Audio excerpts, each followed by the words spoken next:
Kamalakannan sir first பேசுவார். நம்ம கமலக்கண்ணன் சாரை பற்றி ஒரு சின்ன இன்ட்ரோ. தயாரிப்பாளர்களின் ஒற்றுமைக்கு திரைப்படத்துறையில் முன்னோட்டமாக இருக்கும் அவர். தமிழ் திரைப்பட சங்கத்தில் ரொம்ப முக்கியமான ஒருத்தர். அவர் பேசுவார், அவரே சொல்லுவார். அவரை பற்றி நிறையா சொல்லலாம், அவர் பேசுவார். வாங்க சார். தர்மம் காப்பாற்ற வேண்டும், அதர்மம் அகற்ற வேண்டும். தலைப்பு செய்யாத, நல்லது செய் கெட்டது செய்யாத, இதுதான் தலைப்பு.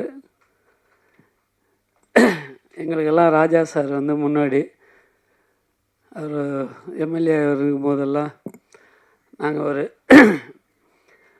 ஒரு போராட்டங்கள்லாம் நிறைய பண்ணியிருக்கோம். இப்போது சார் இந்த மேடையில் உட்காந்துருக்காரு. இந்த படம் பார்த்த உடனே இந்த தம்பி ரொம்ப சின்ன வயசில் இந்த அளவுக்கு நடிச்சிருக்காரு. இந்த படத்தை நம்ம இன்னைக்கு சினிமா ஃபஸ்ட்டு இருந்த சினிமா வேறு, இப்போ இருக்கிற சினிமா வேறு. இப்போ இருக்கிற சின்ன இளைஞர்கள்லாம் ஒரு வருஷத்துக்கு எங்கள் தயாரிப்பாளர் சங்கத்தில் ஒரு 300 படம் எடுக்கிறாங்க. அதில் பார்த்தீங்கன்னா பெரிய படம் விடுங்க, அது வெற்றி எப்பவுமே. இந்த சின்ன படமெல்லாம் ஜெயிக்குது. இந்த மாதிரி சின்ன சின்ன பசங்கள்லாம் ஒரு டீமாக நல்ல கதையை ரெடி பண்ணி நல்லா நம்ம எடிட்டரெல்லாம் நல்லா பண்ணியிருக்காரு. டைரக்டரு ரொம்ப பாராட்டணும். உண்மையில் நல்லா பண்ணிக்க, மியூசிக் எல்லாமே நல்லா இருக்குது. இதெல்லாம் வெற்றி. அதாவது வருஷத்துக்கு ஒரு 300 படம் எடுத்தாலும் ஒரு 4-5 படம் இந்த சின்ன படம்லாம் வெற்றி கொடுக்குது. அதுபோல் இந்த படத்தை நல்ல விளம்பரம் பண்ணணும். இன்றைக்கி காலகட்டம் விளம்பரம் நம்ம வீட்டு வாசப்படியே தொட்டு பார்க்குது. அது தொட்டு பார்த்தா தான் வீட்டில் இருக்கிறவங்களாம் தேட்டரில் போய் படம் பார்க்குறாங்க. ஸோ அந்த சூழ்நிலை ஆயிடுச்சு. அதனால் என்ன படம் எடுத்தாலும் அந்த விளம்பரத்துக்கு ஒரு முக்கியத்துவம் கொடுத்தா தான் ஜனங்க ஏதோ இருக்குது நம்ம போய் தேட்டரில் பார்க்கலாம் அப்படின்ற ஒரு மனசில் தோணுது. நிறைய பேர் பார்த்திங்கன்னா, நாங்கள் இப்போ சமீபத்தில் ஆந்திராக்கெல்லாம் போயிருந்தோம், ஹைதராபாத் போயிருந்தோம், கொச்சினுக்கெல்லாம் நானும் கதிரேசன் சார்லாம் போயிருந்தோம். அங்கே இருக்கிற சினிமா இப்போ ஹைதராபாத்லலாம் பார்த்திங்கனாக்கா நிறைய பேர் தேட்டரில் தான் போய் பார்க்குறாங்க படத்தை. உண்மையில் அந்த ஆந்திரா மாநிலம் நிறைய பேர் ஆடியன்ஸ் தேட்டரில் போய் படம் பார்க்குறாங்க. அந்த தேட்டரில் போய் படம் பார்த்தா தான் அது நல்லா திருப்தியாக இருக்குது. நம்ம தமிழ்நாட்டில் என்ன செய்கிறாங்கன்னா, செல்லில் பார்க்குறாங்க. செல்லில் பார்த்து டிவியில் கனெக்ஷனை கொடுத்து பார்க்குறாங்க. தயவு செய்து இந்த மாதிரி படத்தெல்லாம் தேட்டரில் போய் பாருங்கள். தேட்டரில் போய் பார்த்தா தான் அந்த படத்து நல்லா இருக்கும். செல்லில் படம் தயவு செய்து பார்க்காதீங்க. ஏன்னா செல்லில் பார்த்தீங்கன்னா உங்களுக்கு ஒன்றுமே புரியாது. சும்மா பார்த்துருப்பேன், திருப்பின்னு ஆஃப் பண்ணிங்க, திருப்பின்னு பார்ப்போம். ஒரு படம் பார்க்கணும், ஒரு 2 மணி நேரம் நேராக போய் தேட்டரில் போய் பாருங்கள். அந்த படம் எப்படி இருக்குன்றது ரிசல்ட் அப்போ தெரியும். இப்படி கஷ்டப்பட்டு ஒரு ப்ரொடியூசர் எடுக்கிறாரு. எதுக்கு எடுக்கிறாரு? இந்த படத்தை அது நல்லது கெட்டதெல்லாம் ஜனங்களுக்கு எடுத்து சொல்லணும் அப்படின்ற ஒரு எண்ணத்தில் தான் அவர் படம் இருக்கார். சார் அமெரிக்காவில் இருக்காருன்னு கேள்விப்பட்டேன். அந்த கலை உணர்வு அவருக்கு சாருக்கு பாருங்கள் இருக்குது. நம்ம படம் எடுக்கணும், படம் எடுத்து ஒரு சாதனை பண்ணணும், தன்னுடைய மகனை ஹீரோ ஆக்கணும் அப்படின்ற ஒரு பெரிய சாதனை. அதாவது எதுக்கு சொல்ல வரேன்னா, நான் இப்படி இருக்கிற ஆர்வமான ஆழத்தோடு இருக்கிற ஒரு ப்ரொடியூசருங்கெல்லாம் நீங்கள் நிறைய பேர் பாதிக்கப்பட்டிருக்காங்க. இதுக்கு எங்கள் சங்கத்தில் நிறைய இப்போது சில சிஸ்டமெல்லாம் போட்டிருக்கோம். எந்த ஒரு ப்ரொடியூசர் நம்ம சங்கத்தில் படம் எடுத்தாங்கன்னா எல்லா டைரக்டரு டெக்னீஷியன் எல்லாமே அக்ரிமெண்ட்டு ஃபாலோ பண்ணி பதவி பண்ணி அந்த சங்கத்தினுடைய சட்டப்படி எப்படி இருக்குது. ஏன்னா நிறைய பேர் புதுசாக வராங்க, படம் எடுத்துகிட்டு பாதியிலே நிறுத்திடுறாங்க. பார்த்திங்கன்னா ரொம்ப கஷ்டப்படுறாங்க. இன்றைக்கி பாருங்கள், ப்ரொடியூசர் சங்கத்தில் எவ்வளோ நல்லது பண்ணின்னு இருக்கோம். அதையும் தெரியாமல் என்ன செய்கிறாங்க, சங்கத்தில் நம்பர் ஆகாமல் படமெல்லாம் எடுத்து முடிச்சுட்டு அப்புறமா நம்பர் ஆகிறாங்க. எப்போ ப்ரொடியூசருங்க எங்கே படம் எடுத்தாலும் ப்ரொடியூசர் சங்கம் நம்பர் ஆகிட்டு அந்த சங்கத்தில் இருக்கிற விதிமுறையெல்லாம் கடைப்பிடிச்சி அதுக்கப்புறம் படம் எடுங்க. நாங்கள் என்ன செய்யறோன்னா, ஒரு படம் எடுத்தால் அந்த கதையை கேட்கணும். நல்ல டெக்னீக்ஸு. ஒரு 1.5 கோடியில் படம் எடுக்குமே, அந்த 1.5 கோடி வந்து ரிட்டர்ன் வரணும். ரிட்டர்ன் வந்தால் தான் அந்த படத்தை நம்ம எடுக்கணும். ஏதோ ஒரு படம் எடுக்கணும், ஆர்வ கோளாறு எடுத்துகிட்டு அவன் சொத்துக்கா அல்லது விற்றுக்கிட்டு இந்த படத்தை எடுத்து திருப்பினா லாஸ் ஆகிட்டு இன்றைக்கி வந்து பார்த்திங்கன்னா ஆர்வ கோளாறில் எடுக்கிறவங்க நிறைய பேர் இருக்காங்க. அது இல்லாமல் ஒரு பிளான் வச்சுக்கோங்க. நல்ல கதையை செலெக்ஷன் பண்ணி அந்த நல்ல டைரக்டர் 10 வாட்டி அந்த கதையை கேளுங்க. இன்னும் ஒரு டீம் செட் பண்ணிக்கோங்க. நல்ல ஒரு 4-5 பேர் நல்ல சினிமா டெக்னிக்ஸ் தெரிஞ்சுங்க கூட வச்சு அந்த கதையை நல்லா கேட்டு அதுக்கு ஏற்ற டெக்னிக்ஸ் வச்சு அந்த படத்தை எடுத்து வெளியிடுங்க. உண்மையில் என்றைக்கும் சினிமா வந்து ஜெயிக்கலாம். அதில் வந்து எந்த லாஸ் வராது. இந்த ஆர்வ கோளாறில் எடுக்கிறவங்க தான் இன்றைக்கி லாஸ் ஆகின்னு இருக்குங்கள கண்டி. நல்லா பிளான் பண்ணி எடுத்தாக்கா படம் வந்து வெற்றியை கொடுக்கும், நல்லதும் நடக்கும். தயவுசெய்து எங்கள் பத்திரிக்கையெல்லாம் நிறைய பேர் வந்திருக்கீங்க. நீங்கள் இந்த நல்லா எடுத்திருக்காங்க அந்த படத்தை. இந்த வெற்றி படம்னா நீங்கள் எழுதுகிற எழுத்துல தான் இருக்குது. நல்லா எழுதுங்க, நல்ல விளம்பரம் உங்களால் வரட்டும், அந்த படம் வெற்றி ஆகட்டும். நன்றி, வணக்கம். படத்தில் ஒரு முக்கியமான ரோல் பண்ணியிருக்காங்க, பார்த்துருப்பீங்க. ரொம்ப நல்லா பண்ணியிருக்காங்க. தர்ஷினி ரெட்டி மேடம் அவங்களுக்கு பொன்னாடை போத்தி டைரக்டர் வரவேற்பார். அதை தொடர்ந்து அவங்க ஒரு சிறப்புரை ஆற்றுவாங்க. வாங்க madam. Good evening, everybody. Thank you so much, sir, for giving this opportunity, Raja sir. எனக்கு இது ஃபர்ஸ்ட் டைம், என்ன பேசணுன்னு எனக்கு தெரியல. Thank you for my team, Guru and Tabitha, Raja sir. Thank you so much media for welcoming me. Yeah sir, thank you sir. Sumathi madam அவங்களும் படத்தில் ஒரு முக்கியமான role பண்ணியிருக்காங்க. அவங்களுக்கும் ஒரு பொன்னாடை போத்தி வரவேற்கிறோம். அதை தொடர்ந்து அவங்க ஒரு வாழ்த்துரை வழங்குவாங்க. பொதுவாக அரசியல் மேடைகளில் தான் இருந்து பழக்கம். இப்போ முதல் முறையாக சினிமாவுக்காக வருதில் இவர் ராஜா அண்ணா வந்து முதல்ல ஒரு படம் எடுக்கிறேன்னு சொல்லிட்டு கூப்பிட்டப்போ அவங்க தர்ஷினி மேமோட ரோல் தான் வந்து கேட்டாங்க. அவர் சீன்லாம் சொன்னப்போ உண்மையாலுமே எனக்கு பயமாக இருந்துச்சு. சார் இது முன்னாடி நான் கேமரா முன்னாடி நின்னதே கிடையாது. கேமரா முன்னாடி பேசியிருக்கோம், யூடியூப் சேனலில் எல்லா சேனல்லையும் போய் பேசுகிறோம், டிவிலலாம். ஆனால் இதெல்லாம் ரொம்ப வெயிட்டான ரோல் சார், என்னால் அது பண்ண முடியாது அப்படின்னு தான் அப்புறமா அவங்க தர்ஷினி இது பண்ணிவிட்டு தம்பி சொன்னாப்புல ஒரு முக்கியமான ரோல்லாம் இல்லை, 2 சீனில் வருவேன் அவ்வளோதான், சும்மா வந்துட்டு போகலாம். ஏன்னா அவர் முன்னாடி நிறைய இந்த இதில் கான்செப்ட் வந்து ரொம்ப ஒரு அற்புதமான கான்செப்ட்டு. ஸோ நம்ம இன்றைக்கி வந்து இந்த மெடிக்கல் ஃபீல்டு அப்படிங்கிறது வந்து எந்த அளவுக்கு நம்மளை வந்து எப்படி சொல்கிறது, அவங்க தான் அவங்கள நம்பி நம்மளோட உயிரையே கொடுக்குறோம். நம்ம டாக்டர்கள் சொல்லிட்டாங்கன்னா நம்ம கேட்டால் நெஞ்சை கிழிக்கணும்னா கிழிச்சிடுறோம், நம்ம கொண்டு அட்மிட் பண்ணிடுறோம், கடவுளுக்கு ஈக்குவலாக அவங்கள மதிக்கிறோம். ஆனால் அந்த மெடிக்கல் ஃபீல்டில் எப்படிலாம் சில பேர் சீட் பண்ணுறாங்க, எப்படி அந்த இதை வந்து அந்த மருத்துவத்தை வந்து ஒரு பிஸ்னஸாக பார்க்குறாங்க அப்படின்ற விஷயங்கள்லாம் அவர் சொன்னப்போ ரொம்ப உண்மையாலுமே அதுக்காக தான் அந்த தலைப்பை வச்சுருந்தார். ஸோ மருத்துவர்கள் வந்து எதெல்லாம் செய்யணும், எதை செய்யக்கூடாது. இன்னொன்று நம்மளுமே நிறைய ஒரு அவேர்னஸ் இல்லாமல் சும்மா தலைவலிக்குதுன்னா ஏதோ ஒரு டோலோ போடலாம், காய்ச்சணும். நம்ம எல்லாருமே நம்மளாம் இன்றைக்கி எல்லோரும் அற வைத்தியர்கள் எல்லாருமே சொல்லுவாங்களே, 1000 பேரை கொண்டா அற வைத்தியம் அப்படிங்கிற மாதிரி நம்மளே கொண்டுக்கிட்டு இருக்கிறோம். அப்போ இன்றைக்கி நான் அந்த செல்ஃப் மெடிக்கேஷன் எடுக்கிறதுனால என்னென்ன சைட் எஃபெக்ட்ஸ் வருது, நம்மளோட இளைய தலைமுறையை வந்து நம்ம வந்து எப்படி பலி கொடுத்துக்கிட்டு இருக்கிறோம், அதாவது உணவுலேருந்து இந்த மாத்திரைகள் எடுக்கிறதுலேருந்து நம்ம தாத்தா இருந்தது உடம்பு எப்படி இருந்தது, நம்ம அப்பாலாம் எப்படி இருந்தாங்க, நாம் எப்படி இருந்தோம், இன்றைக்கி நம்ம பிள்ளைங்க எப்படி இருக்கிறாங்க. இன்றைக்கி நம்ம 40 வயசில் நம்ம கூட நடந்துருவோம் போல இருக்கு 1 கிலோமீட்ரு, நம்ம பிள்ளைங்களாம் 10 அடி நடக்க மாட்டேங்கிறாங்க, புசுங்கிறாங்க. ஸோ அதுக்கு காரணம் எல்லாமே எதுக்கு எடுத்தாலும் ஓடி போய் ஊசியை போடுறது, எதுக்கு எடுத்தாலும் அவங்களுக்கு மாத்திரையை கொடுக்குறது, அந்த மாதிரி. அதனால் அவர் எடுத்திருக்க கான்செப்ட் ரொம்ப ரொம்ப நல்ல கான்செப்ட்டு. படம் வந்து நல்லா சிறப்பாக வரணும். இங்கே நிறைய இவங்களாம் விமர்சனம் எழுதுறவங்களாம் வந்திருக்கீங்க, நல்ல பாசிட்டிவான ஃபீட்பேக்ஸ் கொடுங்க. படம் வந்து சிறப்பாக வெற்றி அடையணும். அடுத்ததாக ஒரு வெற்றி விழா நிகழ்ச்சியாக நம்ம எல்லோரும் சந்திக்கிறோம்னு நினைக்கிறேன். நன்றி, வணக்கம். தமிழ் திரைப்பட உலகில் வந்து தயாரிப்பாளராக, இயக்குனராக தனக்குன்னு ஒரு தனி அடையாளத்தையே உருவாக்கி வச்சுருக்காரு. திரைப்பட தயாரிப்பாளர் சங்கத்தின் செயலாளர் திரு 5 ஸ்டார் கதிரேசன் சாரை அன்புடன் அழைக்கிறோம். அவருக்கு பொன்னாரை போத்தி வரவேற்பாங்க.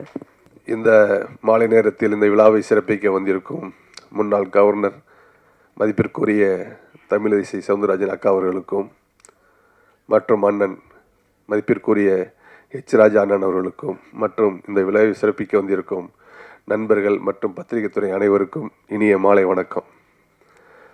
அதாவது கலைத்தாயும் சினிமாவையும் அரசியலையும் பிரிக்க முடியாததுக்கான விழா மேடை தான் இந்த விழா மேடை நினைக்கிறேன் வந்து உங்களுக்கு. ஏன்னா சினிமாவும் அரசியலும் கலந்து தான் தமிழ்நாட்டில் பல வருஷங்களாக இருந்துக்கிட்டு இருக்குது. ஏன் சொல்கிறேன் அப்படின்னா, நான் ப்ரொடியூஸ் பண்ண ஜிகதண்டாங்கிற ஒரு படம், அந்த படத்தில் பார்த்தீங்க அப்படின்னா ஒரு மெயினான கதையை வந்து மதுரையில் வந்து ஒரு பெரிய பிரபலமான ஒரு ரவுடி, அந்த ரவுடியை வந்து ஒருத்தர் கதை கேட்டு டைரக்ட் பண்ண சொல்லி ஒரு போகிறாரு. அந்த கதையை அந்த இது பண்ணும்போது இன்ஸ்பயர் ஆனதுக்கப்புறம் அந்த ரவுடியை அந்த ரவுடி தொழிலை விட்டுட்டு நானே அந்த கலைத்தாயில சினிமாவில் அடாப்ட் ஆகிக்கிறேன் அப்படின்னு தான் அந்த படத்தோட கதையே ஜிகதண்டாவோட கதை. ஏன் அதை சொல்கிறேன் அப்படின்னா, ஒரு சினிமா ஒரு கலைத்தாய் யாரையுமே எப்போவுமே எந்த நேரத்தில் மாற்றிடும். அவங்களுக்குள்ளே இருக்கக்கூடிய ஒரு கெட்ட பழக்கத்தை மாற்றி ஒரு ரவுடி எப்படி ஒரு திரும்பி வந்து ஒரு திரும்ப வந்து அந்த ரவுடித்தனத்தை வந்து ஒரு நடிகனாக மாறலாம் அப்படிங்கிற மாதிரி தான் வந்துட்டு உங்களுக்கு. அந்த மாதிரி வந்து பார்த்தீங்கன்னா, இப்போ எச் ராஜா அண்ணன் வந்து அரசியலில் வந்து ஒரு பெரிய போல்ட்டாக நீங்கள் பார்த்துருப்பீங்க. அண்ணன் பேசக்கூடிய ஸ்பீச்சாக இருக்கட்டும் எல்லாமே ஒரு வித்தியாசமாக பண்ணியிருப்பார் உங்களுக்கு வந்துட்டு. ஸோ இந்த படத்தில் பார்த்தீங்கன்னா ஒரு மெயின் முக்கியமான ஒரு கதாபாத்திரத்தை வந்து பண்ணியிருக்காரு உங்களுக்கு வந்துட்டு. ஸோ அதனால் சினிமாவும் அரசியலும் கலந்து தான் வந்து நீ ஃபுல்லாக போய்கிட்டே இருக்குது உங்களுக்கு வந்துட்டு. அப்புறம் வந்து இந்த படத்தில் குருன்னு ஒரு அறிமுக கதாநாயகன் ஆகியிருக்காரு. இதை ஏன் சொல்ல வந்தேன்னா, உங்களுக்கு அந்த சினிமாவும் அரசியலும் வந்து ஏன் அப்படி சொல்ல வந்தேன்னா, ஸோ டாக்டர் ராஜரத்ன சார் வந்து பார்த்தீங்கன்னா எம்பிபிஎஸ் முடிச்சுட்டு எம்டி முடிச்சுட்டு அசிஸ்டன்ட் ப்ரொஃபஸர் ஆகி ஸோ அமெரிக்காவுக்கு போயிட்டார். அமெரிக்கா போனதுக்கப்புறம் வந்து அவர் கலைத்தாய் சினிமாவோட தாகம் வந்து பாருங்கள், திரும்ப அவர் அங்கேருந்து இங்கே வந்து வர சொல்லி அவர் அந்த படத்தை டைரக்ட் பண்ணி இது பண்ணியிருக்காரு. ஸோ இதுதான் சினிமாவோட தாகம். வருஷத்துக்கு கிட்டத்தட்ட ஒரு 225 படங்கள் வருது அப்படின்னா அதில் கிட்டத்தட்ட பார்த்தீங்கன்னா ஆல்மோஸ்ட் ஒரு 150 தயாரிப்பாளர்களும் சரி 100 இயக்குநர்களும் சரி புதுசாக இந்த படத்தில் ஜெயிச்சிட மாட்டோமா அந்த படத்தில் ஜெயிச்சிட மாட்டோமா தான் இப்போ தொடர்ந்து வந்துக்கிட்டே இருக்குது. இதுதான் கலைத்தாய் வந்து நம்ம கொடுத்துக்கக்கூடிய ஒரு பெரிய பொக்கிஷமாக நான் நினைக்கிறேன்.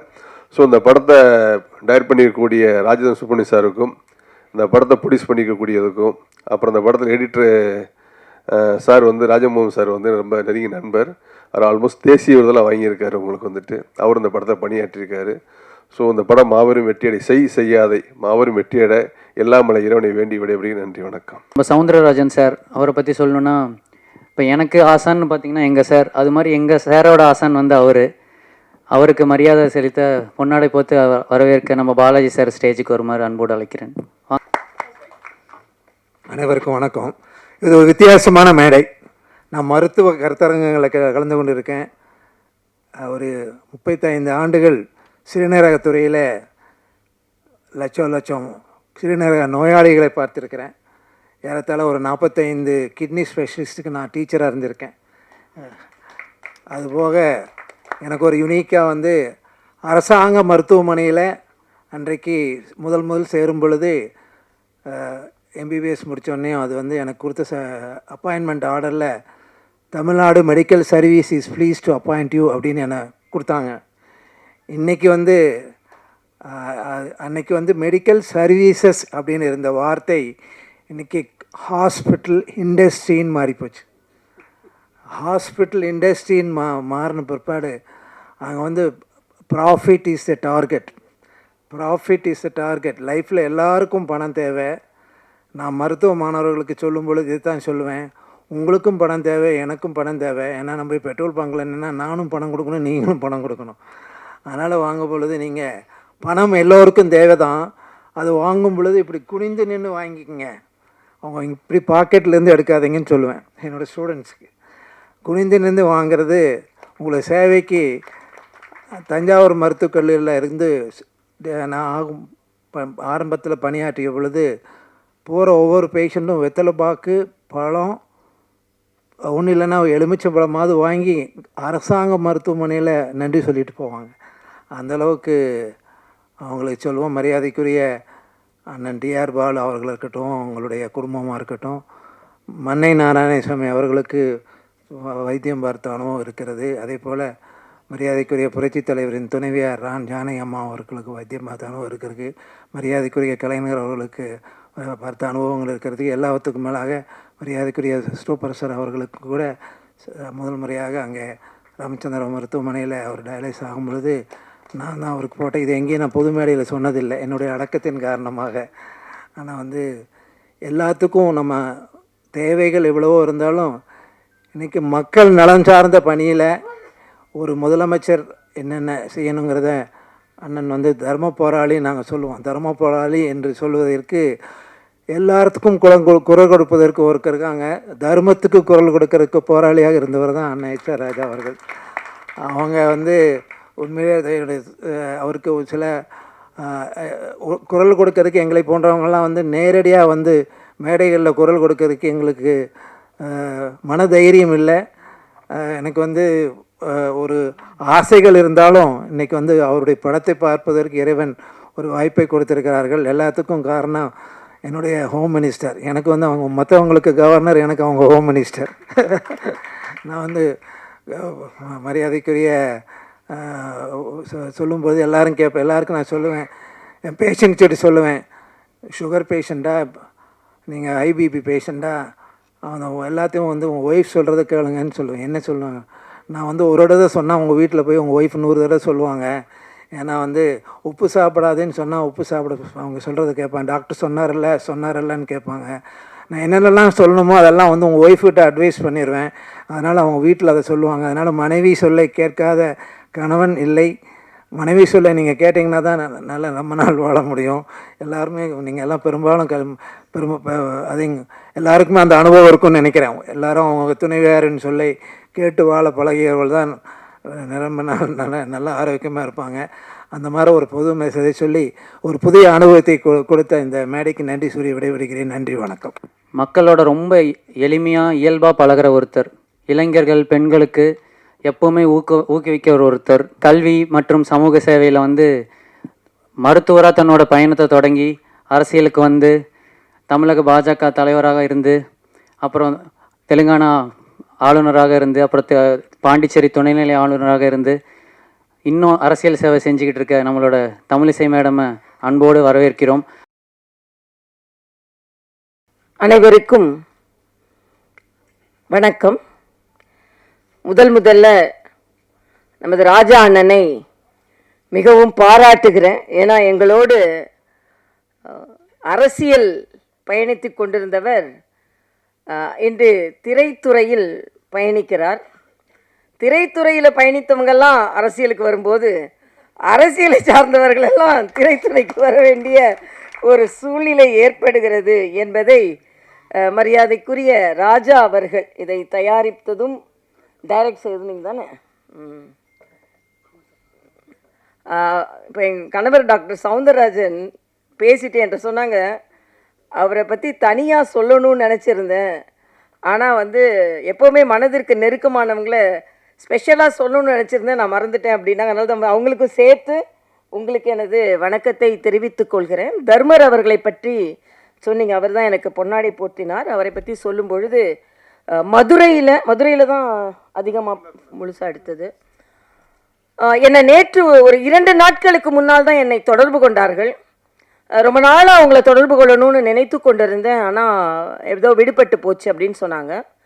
இதில் மதுரையில் தான் இதில் படம் முழுவதுமாக எடுக்கப்பட்டு இருக்கிறது என்றால் மதுரைக்கு எனக்கும் அதிக தொடர்புண்டு. எனது தந்தை குமரி ஆனந்தன் அவர்கள் எனக்கு பெயர் வைத்ததே மதுரை மீனாட்சி அம்மன் கோயிலில் தான்.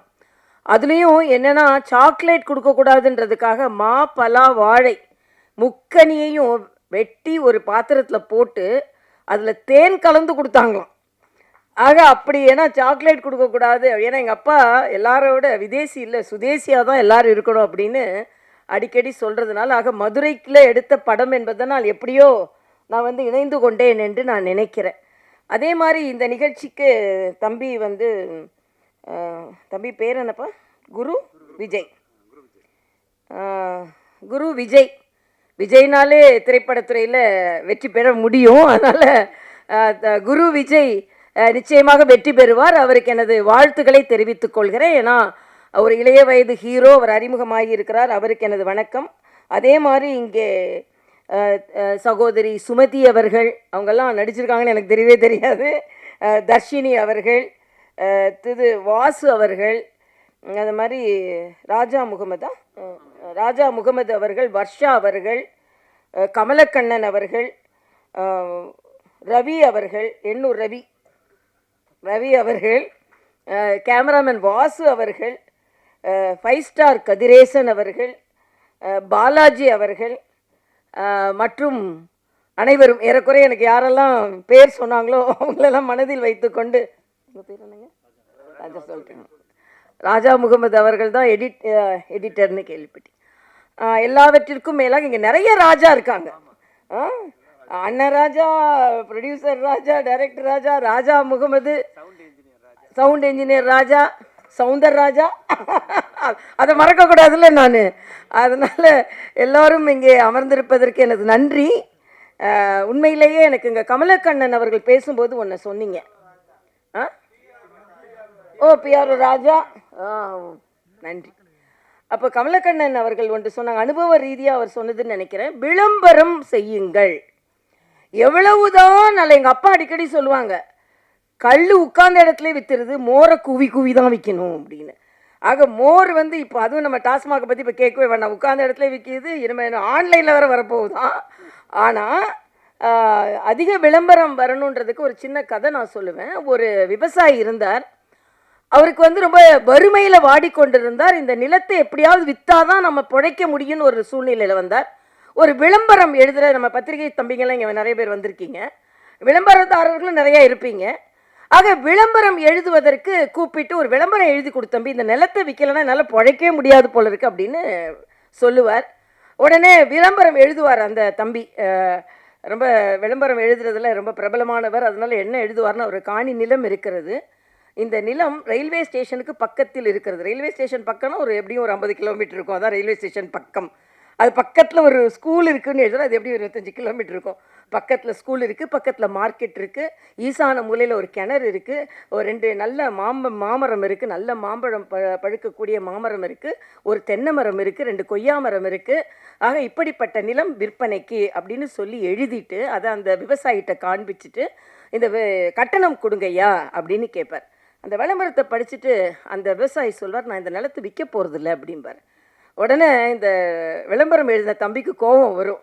இப்போ ஒரு 10 நிமிஷத்துக்கு முன்னால் தான் இந்த நிலத்தை விற்கலாம் நான் பிழைக்கவே முடியாதுன்னு சொன்னீங்க, அதனால் நான் உங்களுக்கு விளம்பரம் எழுதி கொடுத்துட்டு இப்போ 10 நிமிஷத்தில் மனசை மாற்றினா எப்படி விளம்பரம் கட்டணம் கொடுக்க மாட்டேன், விளம்பரம் செய்ய போகிறதில்லன்னு சொல்கிறீங்கன்னு சொன்ன உடனே அந்த விவசாயி சொல்வார், என் நிலத்தில் இவ்வளவு நல்லது இருக்குன்னு எனக்கே தெரியாது, நீ விளம்பரம் எழுதின உடனே இந்த நிலத்தை நான் ஏன் விற்கணும்னு நினச்சாரு, அதனால் நான் இந்த நிலத்தை விற்க போகிறதில்லை. இதான் விளம்பரத்தின் ஒரு அருமை. ஆக இதை எடுத்து சொல்லி சொன்ன உடனே இந்த நிலத்தை போய் நான் ஏன் விற்கணும், இவ்வளவு நல்லது இருக்கா ஏன் நிலத்துலன்னு எனக்கே தெரியாது, விளம்பரம் எழுதின பிறகு தான் எனக்கு தெரியுது அப்படின்னு சொன்னதை மாதிரி நிச்சயமாக விளம்பரப்படுத்த வேண்டும். ரொம்ப நல்லதெல்லாம் நடந்திருக்கு. ஏன்னா நானும் என் ஹஸ்பண்டும் என்ன சென்ஸ் பண்ணுறோன்னா, இது ஒரு மெடிக்கல் சப்ஜெக்ட். அதனால தான் டாக்டர் சவுந்தரராஜன் எங்கேயுமே வரமாட்டாங்க, அவங்களுக்கு பேஷண்ட்ஸ் தான் முக்கியம். ஆனால் நெடுநாள் கழித்து இங்கே வந்திருக்காங்கன்னா அது அண்ணன் ராஜாக்காகவும் டைரக்டர் தயாரிப்பாளர் ராஜாக்காகவும் 2 ராஜாக்காகவும் அந்த ராஜா வந்தாருன்னு நான் சொல்லுவேன். ஏன்னா அவங்க சாதாரணமாக பேஷண்ட்ஸை பார்க்குறதுல தான் அவங்க அதிக கவனம் செலுத்துவாங்க. அதுவும் நான் அடிக்கடி சொல்லுவேன், கிட்னிஸ்லாம் வந்து ரொம்ப ஆரவாரம் இல்லாத, இப்போ எனக்கு நேர் ஆப்போசிட்டு டாக்டர், ஹார்ட்டுனா படப்படப்படன்னு அடிச்சுக்கிட்டு இருக்கோம், கிட்னி அமைதியாக வேலை செஞ்சிட்ருக்கோம். அது மாதிரி அமைதியாக பல நோயாளிகளை காப்பாற்றியவர்கள் அவர்கள். அதனால் இங்கே அவர் இந்த ராஜா அவர்கள் 2 ராஜா வர்றதுனால இங்கே வரணும்னு நான் நினச்சேன். ஆனால் அது மெடிக்கல் சப்ஜெக்டுன்னு உடனே அவங்களுக்கும் மகிழ்ச்சி, எனக்கும் மகிழ்ச்சி. ஏன்னா நான் அடிக்கடி ஒன்று சொல்வதுண்டு, இந்த டிமானிட்டைசேஷன் அவங்க நம்ம பிரதமர் அவர்கள் அறிமுகப்படுத்தினாங்க. உடனே சில அரசியல்வாதிகள் அண்ணன் சீமான்கிட்ட கேட்டாங்க, இதெல்லாம் இப்படிலாம் எனக்கு சாப்பிடக்கூட காசு இல்லை, இப்படிலாம் பண்ணால் எப்படி அப்படின்னு. அண்ணன் திருமாவளவன்கிட்ட கேட்கும்போது, இதெல்லாம் எப்படி, நான் நாளைக்கு கூட எனக்கு சாப்பிட்றதுக்கு காசு இல்லை, நான் என்ன பண்ண போகிறேன் அப்படின்னு நிறைய கருத்துக்கள் சொல்லியிருந்தாங்க. என்கிட்ட வந்து கேட்டாங்க. ஆனால் நான் சொன்னேன், எனக்கு ஒன்றும் பிரச்சனை இல்லையே அப்படின்னு. உங்களுக்கு பிரச்சனை இல்லையா, அப்போ உங்களுக்குலாம் முதல்ல தெரியுமா அப்படின்னாங்க. நான் உங்களுக்கு எல்லாத்துக்கும் 8ஆம் தேதி தெரிய மாதிரி தான் எங்களுக்கும் தெரியும். ஆனால் என்னன்னா, என்னோட கோட்டும் ஒயிட்டு என் நோட்டும் ஒயிட்டு, அதனால் எனக்கு பிரச்சனையே இல்லை. எனக்கு எங்கள் டாக்டருக்கு பிரச்சனை, எங்கிட்ட இருக்கிற கொஞ்சம் நெஞ்ச காசும் நாங்கள் ஒயிட் கோட்டில் சம்பாதிச்சதுன்னு. அதே மாதிரி தான் ராஜா அவர்கள் இங்கே வந்து பணத்தை போட்டிருக்கிறாரு, அவரும் ஒயிட் கோட்டில் சம்பாதிச்ச ஒயிட் நோட்டு. அதனால் எல்லோரும் படத்தை அவர் கமலக்கண்ணன் அவர்கள் சொன்னதை மாதிரி முழுவதுமாக தியேட்டரில் போய் உட்கார்ந்து பார்க்க வேண்டும், செல்லில் பார்த்துட்டு சென்று விடாதீர்கள் என்பது எனது கோரிக்கையாகவும் இருக்கிறது. இன்னும் சொல்லப்போனால் இதில் வந்து மருத்துவத்துறையில் நான் பெருமையாக இந்த இடத்திற்கு வந்து நின்று சொல்கிறேன். கரோனா காலத்தில் பிபிஇ கிட் போட்டு நான் தான் முதல்ல போனேன்னு அன்றைய முதல்வர்லாம் சொல்லி கொண்டு இருந்தாங்க. இல்லை, முதலில் நிர்வாகத்தில் இருந்து மருத்துவர்களுக்கு உதவி செய்ய வேண்டும் என்று பாதுகாப்பு அதிகாரிகள் அனைவரும் வேண்டாம் என்று சொன்ன பின்பும் பிபிஇ கிட் போட்டு அங்கே மருத்துவமனைக்கு நுழைந்த முதல் நிர்வாகத்தை சார்ந்தவள் நான் என்று நான் உங்களோடு பெருமையாக தெரிவித்துக் கொள்கிறேன். ஏன்னா கரோனா நேரம் அவ்வளவு கொடுமையான காலமாக இருந்தது. தெலுங்கானாவில் ஒரே நேரத்தில் 30 மருத்துவர்கள் பாதிக்கப்பட்டார்கள். டாக்டர் ஸ்ட்ரைக் பண்ணுறாங்க, நாங்கள் ஏன் பாதிக்கப்பட வேண்டும் என்று. அப்பொழுது மருத்துவர்கள் ஸ்ட்ரைக் பண்ணால் நோயாளிகள் எல்லாம் பாதிக்கப்படுவார்கள், அவர்களுக்கு தைரியம் சொல்லணுன்றதுக்காக நான் பிபிஇ கிட் போட்டு எனது பாதுகாப்பு அதிகாரிகள் மறுத்த பின்பும் நான் அங்கே சென்றேன். இதில் மரியாதைக்குரிய பாரத பிரதமர் அவர்களை நான் சொல்லியே ஆக வேண்டும். பிபிஇ கிட் சைனாவிலிருந்து வந்த பிபிஇ கிட்னால தான் 30 டாக்டர்களுக்கு வந்தது. அன்று கரோனா ஆரம்பித்த நேரத்தில் பிபிஇ கிட்டே தயாரிக்காத ஒரு நாட்டில் ஒரே நாளில் 2 லட்சம் பிபிஇ கிட் தயாரிக்கும் அளவிற்கு இந்த நாட்டை முன்னிறுத்தினார் என்றால் அது பாரத பிரதமர் அவர்கள் தான். ஆக கரோனா நேரத்தை நான் இங்கே நினைவு கூறும் பொழுது பாரத பிரதமர் அவர்களை நினைவு கூறாமல் இருக்கவே முடியாது.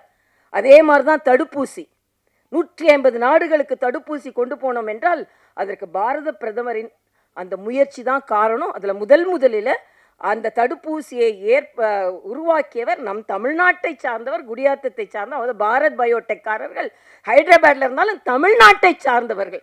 ஆக உலகத்திற்கே தடுப்பை கொடுத்தது யார் என்றால் தமிழ்நாட்டை சார்ந்தவர்கள். இங்கே அண்ணன் ராஜா அவர்கள், 2 அண்ணனும் எனக்கு அண்ணன் தான், அதனால் அண்ணன் ராஜா அவர்களை ஒரு வார்த்தை வருது, ஆட்சியே போனால் கூட போதையை ஒழிக்க முடியவில்லை என்றால் ஆட்சியே போனாலும் பரவாயில்லைன்னு சொல்லக்கூடிய தைரியம் பாரதிய ஜனதா கட்சிக்காரர்களுக்கு மட்டும்தான் இருக்கு. எப்படினாலும் ஆட்சியை பிடிச்சிடலாம் அப்படின்னு இல்லை. மக்களுக்கு கெடுதல் வருகிறது என்றால் எங்களுக்கு எதுவுமே தேவையில்லை என்று தான் நாங்கள் எல்லாம் பணியாற்றி கொண்டிருக்கிறோம். இந்த சமுதாயம் அதையும் உணர்வார்கள் என்று நான் நினைக்கிறேன். அதனால் ஒரு நல்ல நிகழ்ச்சி. மருத்துவத்தில் சம்பாதிச்சு இங்கே திரைப்படம் எடுத்திருக்கிறார்.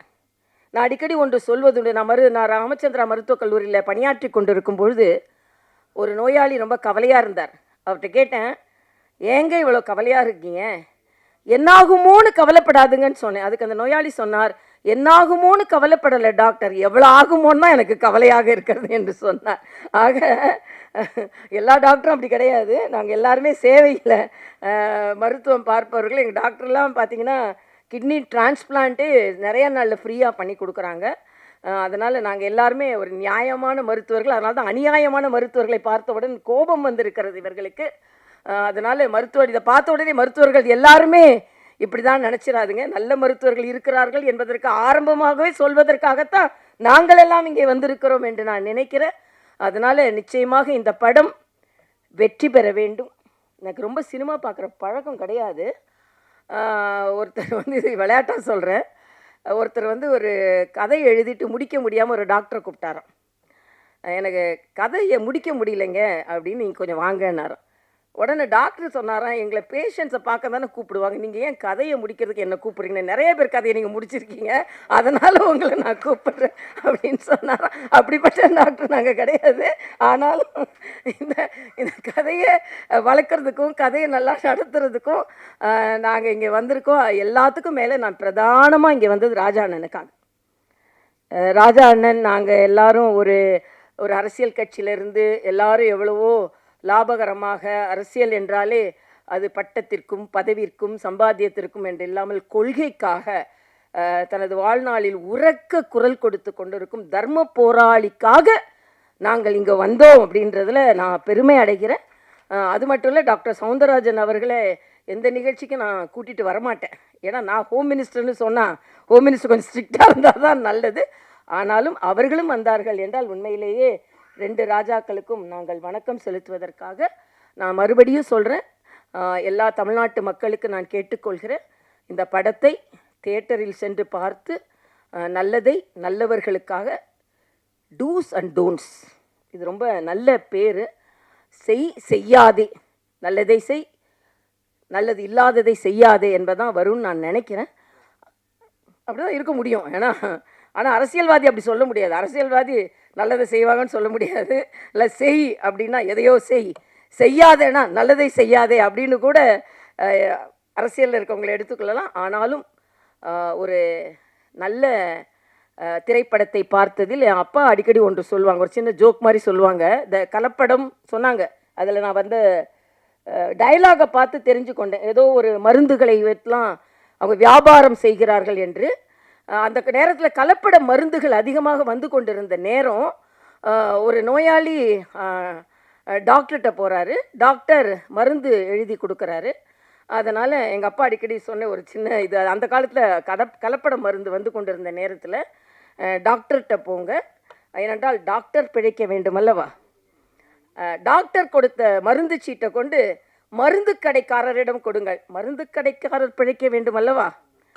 மருந்து கடைக்காரர் கொடுக்கின்ற மருந்தை தயவு செய்து சாக்கடையில் கொட்டி விடுங்கள், ஏனென்றால் நீங்கள் பிழைக்க வேண்டும் அல்லவா. அது மாதிரி போலிகளை பார்த்தெல்லாம் நாம் ரொம்ப எச்சரிக்கையாக இருக்க வேண்டிய காலத்தில் உண்மையானவர்கள் மேடையில் அமர்ந்திருக்கிறீர்கள். உங்கள் முயற்சி முற்றிலும் வாழ்த்துக்களை நான் தெரிவித்துக் கொள்கிறேன். ஒவ்வொருவரும் முயற்சி, எப்படி மருத்துவர்கள் ஒரு அறுவை சிகிச்சை செய்யும் பொழுது அதில் ஸ்டாஃப் நர்ஸ், மயக்க மருந்து நிபுணர், ward boy, ward technician, doctors, anaesthesiologist, surgeon எல்லாரும் சேர்ந்து ஒரு நோயாளியை பிழைக்க வைப்பதைப் போல இங்கே தயாரிப்பாளர், டைரக்டர், எடிட்டர், அதே மாதிரி எல்லாரும் பிஆர்ஓ, லைட் பாய், அது மாதிரி எல்லாரும் நிறைய எனக்கு டெக்னிக்கலாக சொல்ல தெரியல, அவங்க எல்லாரும் சேர்ந்து தான் ஒரு நோயாளியை பிழைக்க வைப்பதை போல் ஒரு திரைப்படத்தை உருவாக்குகிறார்கள். அந்த திரைப்படத்தை எல்லோரும் பார்த்து மகிழ்ந்து உங்களுக்கும் லாபமாக இருக்கணும், அவங்களுக்கும் லாபமாக இருக்கணும்னு சொல்லி உங்களிடம் வாழ்த்தி விரைபடுகிறேன். இந்த திரைப்படம் மிகுந்த வெற்றியை பெற வேண்டும். சுமதி அவர்கள் சொல்லும்போது சொன்னாங்க, எல்லாரும் நம்ம வெற்றி விழாவில் வருவோம் என்று. இந்த திரைப்படம் வெற்றி விழாவை கொண்டாட வேண்டும் என்று வாழ்த்தி விடைபெறுகிறேன். நன்றி, வணக்கம். நன்றி மேடம். ரொம்ப ரொம்ப மிக அற்புதமாக இந்த டாக்டர்ஸினுடைய டியூட்டி என்ன அப்படிங்கிறத ரொம்ப அருமையாக சொன்னீங்க. நிறைய டாக்டர்ஸ் ஆக்சுவலாக உங்களுக்கு நல்ல எக்ஸ்பீரியன்ஸ் இருக்கும். அந்த படத்தில் இருக்க கதை அருமையாக சொல்லிட்டீங்க. இதான் கதையை அவங்க அழகாக சொல்லிட்டாங்க. நீங்கள் வந்து நிறைய எனக்கு கொஞ்சம் ஃப்ரஸ்ட்ரேஷன் தான். நான் மதுரையில் படித்தேன், பிறந்தது காரைக்குடி தேவக்கோட்டை, மதுரையில் படித்தேன், ஜிஹெச்சில் இருந்தேன், சார்ட்டு ஸ்டூடெண்ட்டு. அப்புறம் ஸ்டான்லி மெடிக்கல் காலேஜில் இருந்தேன். நம்ம சினிமா டெக்னீஷியன்ஸு நிறையா டெக்னீஷியன்ஸ் எனக்கு தெரியும். நான் என் வீட்டுக்கு வருவாங்க நிறையா. நான் இல்லைனாலும் ஒரு டீம் இருப்பாங்க. ஸ்டான்லி, கீழ்பாக்கு, ராயப்பேட்டை, இங்கே என்ன ஹெல்ப்னாலும் நான் இல்லைனாலும் அங்கே உடனே ஃபோன் பண்ணி யார் அட்மிட்டாக இருந்தாலும் உங்களுக்கெல்லாம் நாங்கள் பண்ணியிருக்கேன். நான் 2000 2004 வரைக்கும் இருந்தேன். அதுக்கு முன்னால் நான் யூஎஸ் கிளம்பி போயிட்டேன். யூஎஸ்ல வேறு நாட்டில் இருந்தேன். லண்டன் போயிட்டு லண்டனில் பிடிக்கல, வெஸ்ட் இண்டீஸில் இப்போ ஒரு முக்கியமான சாமியார் அங்கே இருக்கார், அந்த ஊரில் தான் இருந்தேன். அங்கே யூனிவர்சிட்டியில் இருந்தேன். அதுக்கு பின்னால் அமெரிக்கா போனேன். அமெரிக்காவில் இப்போ போய் 10-12 வருஷம் ஆச்சு. எனக்கு கொஞ்சம் தாக்கங்கள் இருந்தது. நம்ம நிறைய விஷயங்கள் மக்களுக்கு சொல்லணும் அப்படின்ட்டு. இந்த படத்தை பொறுத்தவரையில் நான் வந்து எனக்கு வந்துட்டு போன செலவு தான் அதிகம் படத்தை காட்டிலும். ஒரு தடவை வந்தேன்னா 5 லட்ச ரூபா, மினிமம் 6 லட்ச ரூபா டிக்கெட்டுக்கு. நான் ஒரு 25 இடம் வந்திருப்பேன்னு நினைக்கிறேன். நான் ஒரு 3 வருஷத்துக்கு முன்னால் அந்த படத்தை ஆரம்பித்தேன். எனக்கிட்ட ஒரு கெட்ட பழக்கம் என்னென்னா, சார் இனிமேல் நீ வரவே மாட்டார்னு நினைக்கிறேன். உட்காந்து நானே பண்ணணும், ஒவ்வொன்றும் எனக்கு பெர்ஃபெக்டாக இருக்கணும் அப்படின்னு சொல்லிட்டு. ஒரு நாள் காலையில் எழுந்திரிச்சு கேட்டுட்டு இருக்கும்போது திடீர்னு ஏதோ சத்தம் கேட்டுட்டு இருந்துச்சு. நான் என் மிஸ்ஸஸ்கிட்ட போய் என்னது ஒரு தேனிசை ஞானம் வந்துட்டுருக்கேன், ஒரு பாட்டு வந்துட்டுருக்கேன்னா. இப்போ என் மகன் சொன்னிச்சு, எங்கள் ஒய்ஃப் சொன்னிச்சு, இல்லை உங்கள் மக கத்திக்கிட்டு இருக்கு, உங்களுக்கு பாட்டாக தெரியுதான்னு சொன்னிச்சு. அப்புறம் தான் சொன்னேன், இல்லையே அது பாட்டு மேலே இருக்கே, ஒரு இங்கிலீஷ் பாட்டு. என்ன செய்ய, அது அமெரிக்கன் சிட்டிசனு, அது பாடுறது நமக்கு புரியாது. நாங்களே அப்பப்போ டிக்ஷனரி எடுத்து பார்த்துக்கிட்டு இருப்போம் அதுக்கு பேசுகிறதுகளை. அது ரொம்ப ஸ்டைல் வேறு மாதிரி. அந்த பாட்டு ஃபஸ்ட்டு பாட்டு அதுதான் பாடித்தேன். அந்த ஃபஸ்ட்டு பாட்டு பாப்பா அது 9ஆம் கிளாஸ் படிக்குது. அப்புறம் ஒரு நாள் இன்னொரு சவுண்டு கிச்சனில் கேட்டுட்டு இருந்துச்சு. அது யாரா சத்தமாக கேட்குறதுன்னு சொல்லிட்டு என் ஒய்ஃப்கிட்ட போய் தேனிசை தென்றல் ஒரு காணம் கேட்டதே யார் அது அப்படின்னு கேட்டேன். நான் தாங்க கத்துனேன் அப்படின்னுச்சு. அடாடாடா வீட்டுக்குள்ளே எல்லோரும் பாடகர்களாக இருக்காங்களே, இதெல்லாம் விட்டுவிட்டோமேன்னு சொல்லிட்டு நீனும் பாடுமா அப்படின்னு சொன்னேன். அது கடைசியில் மாட்டேன்னு சொன்னிச்சு. கடைசியில் பார்த்தா எல்லோரும் சொல்கிறாங்க பாட்டு நல்லா இருக்குன்ட்டாங்க. அது நம்பவே மாட்டேங்குதுங்க, இன்னும் நம்பலை. நான் தான் பாடினேன்னா அது போட்டு கேட்டுட்ருக்கு, சினிமா பிடிக்காததுக்கு அது இப்போ போட்டு கேட்டுட்ருக்கு, நான் தான் பாடினேன். நான் அந்தளவுக்கு பாட்டு எல்லாத்தையும் திறமை இருக்குது. இன்னொன்று வந்து இந்த படத்துக்கு நான் வந்துட்டு போகிறத காட்டிலும் நான் இங்கே வந்துடுறேன்ல 1 வருஷம் 2 வருஷம், அது ஒரு 12 மாதத்துக்கு மேலே வேலை பார்க்கல. அந்த சம்பளம் தான் நிறையா போச்சு. இந்த ட்ராவல் 1.5 கோடி போச்சுன்னா இந்த சம்பளம் 2.5 கோடிக்கு போச்சு. அதெல்லாம் கவலைப்படலை. நான் அந்த படத்தில் நான் லாபத்துக்காகவோ ஒரு வியாபாரம் நோக்கத்தில் எல்லாம் பண்ணலை. இது மாதிரி நிறைய படம் பண்ண போகிறோம், அதில் ஒன்றும் டவுட்டே கிடையாது. உங்களுக்கு நிறைய விஷயங்கள் இப்போ சார் சொன்னார், ஹோம் மினிஸ்டரு, அது உண்மை. நீங்கள் 40 வயசு வரைக்கும் ஒவ்வொரு ஆட்டம் போடுவீங்க, ஏன்னா உங்கள்கிட்ட எனர்ஜி இருக்குது. எல்லா பொம்பளைகளையும் நீங்கள் போட்டு படாத பாடுபடுத்துவீங்க. 40 வயசுக்கு பின்னால் உங்களுக்கு அப்புறம் தான் தெரியும். கால் இருந்தால் பாருங்கள், என் ஃப்ரெண்டெல்லாம் நடக்க முடியாமல் இருக்காரு, என் தம்பி எல்லோரும் ஒரு மாதிரி ஆயிடுறாங்க. 40 வயசுக்கு முன்னால் தான் உங்களுக்கு தெரியும், அடாடாடா எல்லாம் நம்ம போலி வாழ்க்கை, பொண்டாட்டியில் நம்பினா தான் வேலையே நடக்கும். ஏன்னா சாப்பாட்டில் இருந்து எல்லாமே அவங்க தான் தரணும். இந்த 40 வயசுக்கு பின்னால் லைஃபே சேஞ்ச் ஆயிரும். அதை நான் சொல்லுவேன். இந்த அமெரிக்காவில் கத்தோலிக் கிறிஸ்டியன்ஸு நிறையா இருப்பாங்க, ப்ரொட்டஸ்டன்ட்டு. அவங்க சொல்லுவாங்க, உங்கள் ஹிந்து மதத்தில் நிறைய கடவுள் இருக்காங்க, ஒரே கன்ஃபியூஸாக இருக்குதுன்னு சொல்லுவாங்க. நான் சொல்லுவேன், உங்கள்கிட்ட நல்ல வேலையாக ஒரே கடவுள் இருக்காங்க, அதனால் குழம்பாமல் ஒரே சாமியை கும்பிட்றீங்க. முஸ்லீமில் அல்லாவை கும்பிட்டு போயிடுறீங்க, ஹிந்து இதில் கிறிஸ்டியனில் ஜீசஸை கிறிஸ்து போயிடுறீங்க. ஆனால் எங்கள் இதில் உண்மை தான். ஆனால் இந்து மதத்தில் தான் நிறைய விஷயங்கள் இருக்குது. ஒரு பேசிக் நாலேஜில் என்னென்னா சிவபெருமான். நான் சொல்லுவேன், எங்கள் சீஃப் ஆஃப் தி கார்டு கூட ரூல்ஸ் அண்ட் ரெகுலேஷன் இருக்குது. எங்கள் சீஃப் ஆஃப் கார்டாக இருந்தாலும் பொண்டாட்டியை மதிக்கலைன்னா அவரை வீட்டை விட்டு வெளியில் விரட்டி விட்டாங்க. அவர் வாட்டில் சுடுவாட்டில் தான் தெரிஞ்சார், சோத்து கலைஞ்சார். அதை நம்ம சொல்கிறோம். ஆக்சுவலாக this is the real true. காடாக இருந்தாலும் சட்டம் தான் அதில் இந்துக்கள் மட்டும்தான் இருக்குது. அப்புறம் எல்லாம் டிபார்ட்மெண்ட்டு, நீங்கள் எம்பிஏலாம் தனியாக படிக்க வேண்டாம், எல்லா டிபார்ட்மெண்ட்டும் இருக்குது உங்கள்கிட்ட. ஒவ்வொரு சாமியை எடுத்துக்கிட்டீங்கன்னா அதே சொல்லுவேன். நீங்கள் எஜுகேஷன்னு போனீங்கன்னா லட்சுமியை சரஸ்வதியை கும்பிடணும், பணம் வேணும்னா லட்சுமியை கும்பிடணும், இதில் பிட்டடிச்சு பாஸ் பண்ணணும்னா விநாயகரை போய் கும்பிடணும். ஏன்னா எந்த பிட்டு எந்த பக்கத்தில் இருக்குன்னு அப்போ தான் தெரியும். இவங்க பிட்டுக்கு படிக்கிறத காட்டிலும் பிட்டு எந்தெந்த பிட்டு எந்தெந்த இடத்துல இருக்குன்னு வைக்கிற பிட்டு இருக்கு, அதுதான் கன்ஃபியூஸ். சார் சொல்லுவார், மதுரை மெடிக்கல் காலேஜில் நாங்கள் ரொம்ப என்ஜாய் பண்ணியிருக்கோம். நாங்கள் சாரை நிறைய ஏமாற்றுவோம். ஆமாம், இந்த பிட்டை கொடுக்குறதே பெரிய ஆர்ட்டு. நீங்கள் அந்த ஒரு படம் வருது, என் பையன் சொன்னாங்க, அந்த படம் தான் பிளான் பண்ணோம். ஃபஸ்ட்டு அதை பார்க்குறதுக்கு ஒரு நல்ல படமாக எடுத்தால் தான் அப்புறம் இவரை டீசெண்டாக பார்ப்பாங்க, இல்லைன்னா ஒரு மாதிரி ரவுடியாக பார்த்துருவீங்க, இந்த ஆள் படித்தாரா படிக்கலான்னு தெரியாது அப்படிங்கிறதுனால உண்மையாக கொஞ்சம் பார்க்குறதுக்கு ஒரு பகுமானமாக ஒரு நல்ல படம் மாதிரி எடுத்து கொடுத்துருக்கேன். இன்னொன்று இந்த படத்தில் கதை இருக்கான்னு கேட்டுறாதீங்க, கதையே கிடையாது, உண்மையாக சொல்கிறேன். ஏன்னா நிறைய கான்செப்ட், நிறைய விஷயங்கள் நீங்கள் ஒவ்வொருத்தரும் ஒவ்வொரு விஷயங்கள் ஏமாறுறீங்க. அதை நான் சொல்லக்கூடாது, அதனால தான் கற்பனை உலகம் சொல்லி வச்சுருக்கேன்.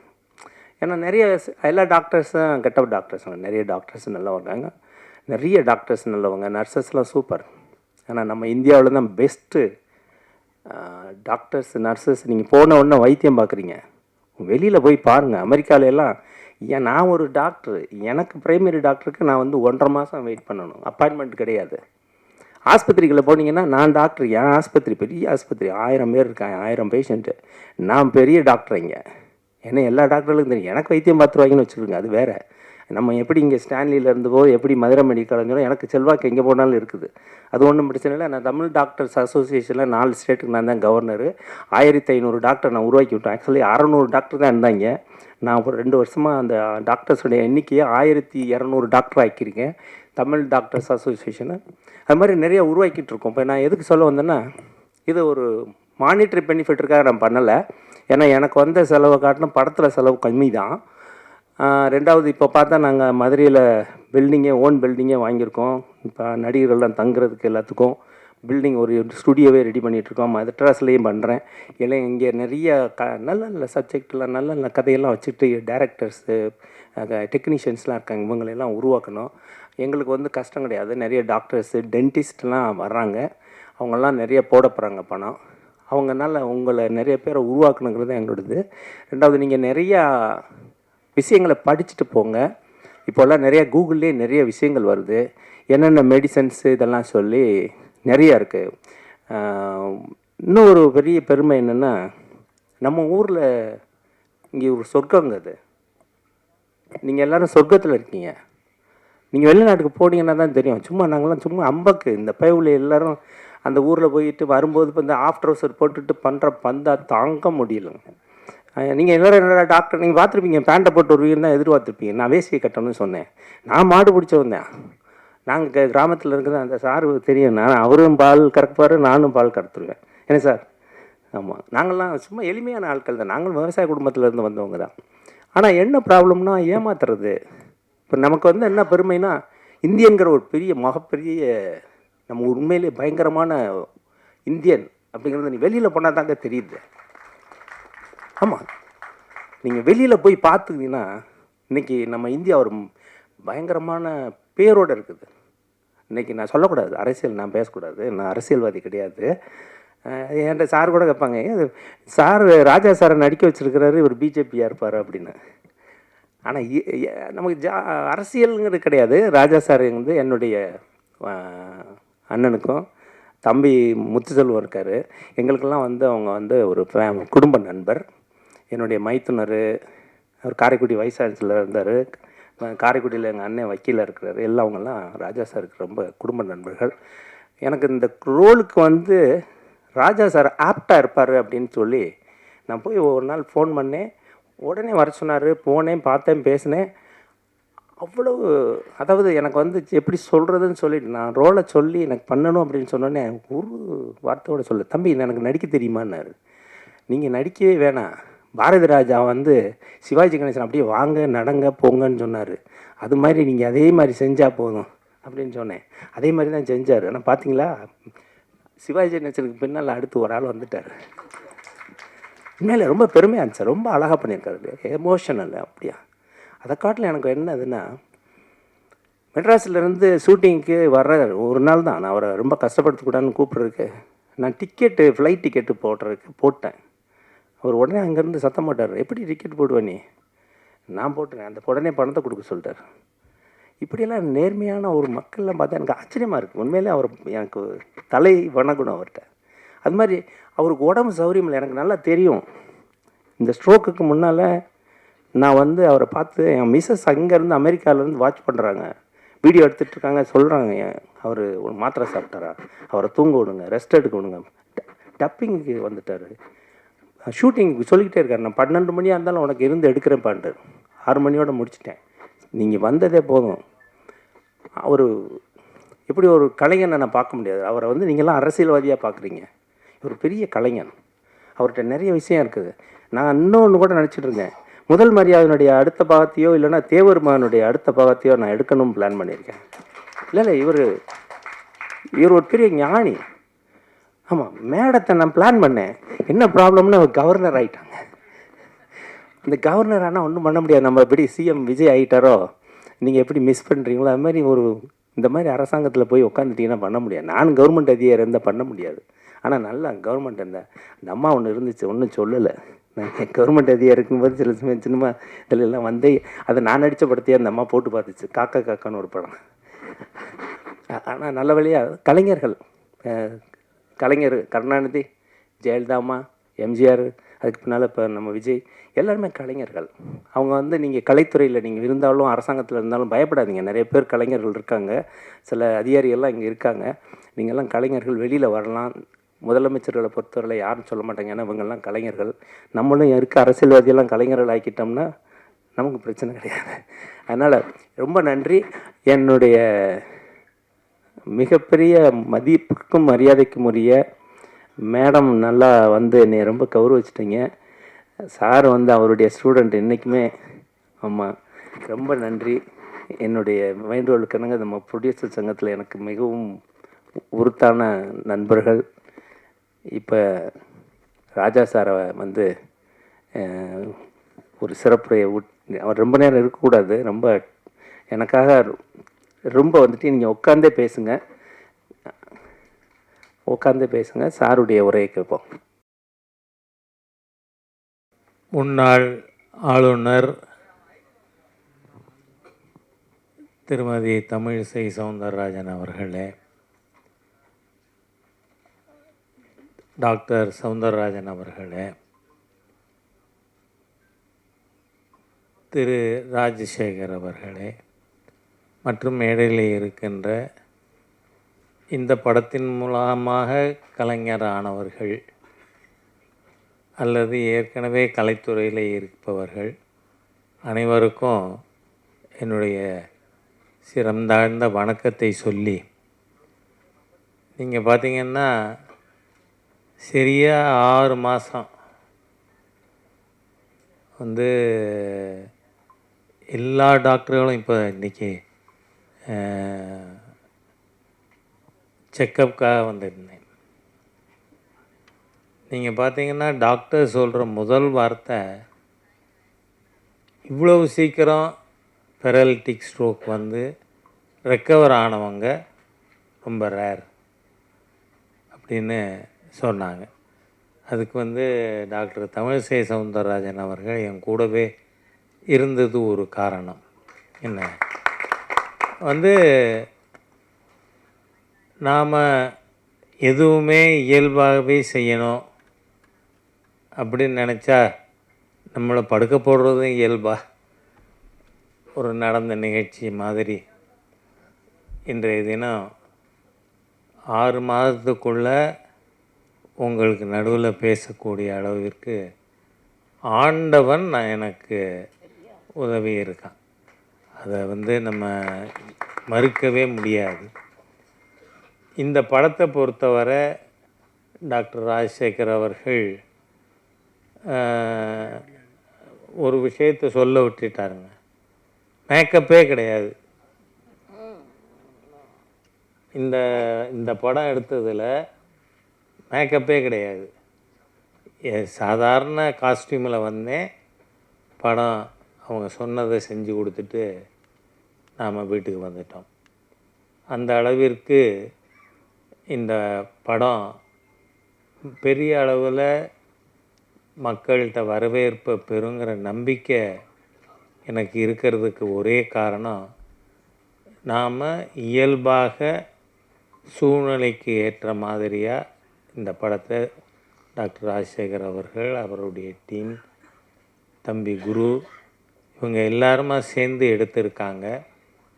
நீங்கள் பார்த்தீங்கன்னு சொன்னால் ஒரு லாப நோக்கில் நீங்கள் லாபங்கிறது எப்போவுமே இந்த கேபிட்டல் தாஸ் கேபிட்டல் அதை படித்தீங்கன்னா தெரியும். சர்ப்ளஸ் வேல்யூ தியரி அப்படின்னு.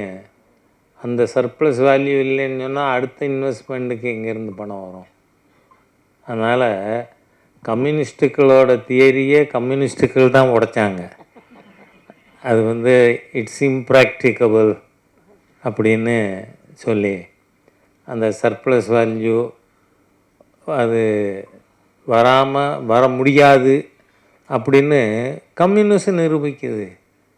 அந்த மாதிரியாக நம்ம நாட்டில் பல்வேறு சம்பவங்கள் நமக்கு ஒரு பாடமாக அமைஞ்சிருக்கு. அதில் இந்த கதை வந்தது கொரோனா சமயத்தில். அந்த சமயத்தில் மக்களுக்கு அந்த ஒர்க்கோட வேல்யூ என்ன அப்படின்னு புரிய வைக்கணும். நீங்கள் பார்த்தீங்கன்னா இந்த படத்தில் ஒரு காட்சி வரும். இதில் பணியாட்களுக்கு 50,000 ரூபா, நர்ஸுகளுக்கு 40,000, டாக்டர் அம்மா கோச்சக்கூடாது, டாக்டர்களுக்கு 20,000 போனஸ் கொடுங்க அப்படின்னு. இதில் காரணம் என்ன? 24 மணி நேரமும் உழைச்ச ஒரு கம்யூனிட்டி உண்டுன்னு சொன்னால் அது அந்த சுத்திகரிப்பாளர்கள்.